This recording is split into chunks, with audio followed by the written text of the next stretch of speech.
જો સરસ આપણું લસણ આપણી ગુજરાતી ભાષામાં કહીએ ને એમ કકડી ગયું છે. તો આ કકડેલા લસણનો સ્વાદ આ મગમાં ખૂબ સરસ આવતો હોય છે. તો આપણા કાંદા, લસણ, આદુ મરચાં સરસ સંતળાઈ ગયા છે. તો હવે તેમાં આપણે કોરા મસાલા ઉમેરી લઈશું.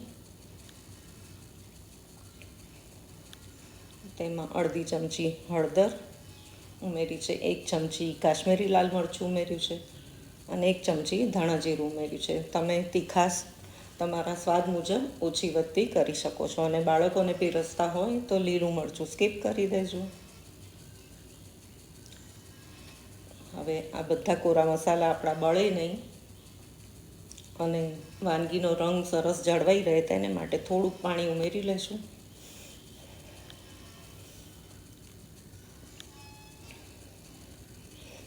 આ મગ રાઈસ, રોટી કે પરાઠા સાથે એટલા સરસ લાગતા હોય છે.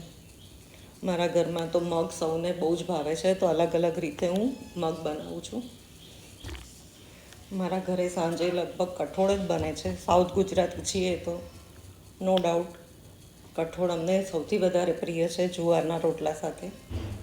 જો હવે સરસ આપણું આ મસાલા સંતળાઈ ગયા છે. તો તેમાં મેં 1 થી 1.5 ચમચો દહીં ઉમેર્યું છે, જેને એકદમ ફેંટીને સ્મૂથ કરી લેવાનું. અને આ દહીં ઉમેરીએ ત્યારે ગેસ આપણે ઓફ કરી લેવાનો, જેથી દહીં ફાટે નહીં. આ મસાલો સરખો સરસ મિક્સ થઈ જાય ત્યાં સુધી ગેસ આપણે ઓફ જ રાખીશું. જો ગેસ ઓન રાખીને ઉમેરશો ને તો ઈંડા પાણી થઈ જશે અને મગ જોવામાં અને ખાવામાં પણ મજા નહીં આવે. આમ કરવાથી એકદમ દહીંના લીધે ગ્રેવી એકદમ સ્મૂથ થશે. જો હવે આપણે મગ ચેક કરી લઈએ. આપણા મગ પણ બફાઈ ગયા છે. જો સરસ બફાઈ ગયા છે મગ. તો આ મગને આપણે પાણી સહિત આપણા સાંતળેલા મસાલામાં એડ કરી દઈશું. જો આપણા મસાલાનો કલર પણ ખૂબ સરસ આવી ગયો છે અને પાણી સહેજ ઉમેર્યું હતું મસાલામાં, એથી કલર પણ જળવાઈ રહ્યો છે.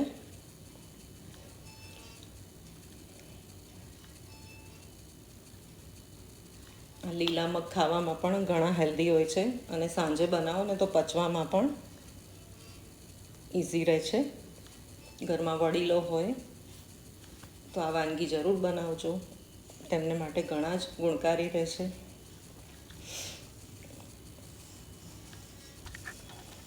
હવે ગેસને એકદમ ધીમો કરી અને મગને ઢાંકી અને 10 થી 12 મિનિટ સુધી આપણે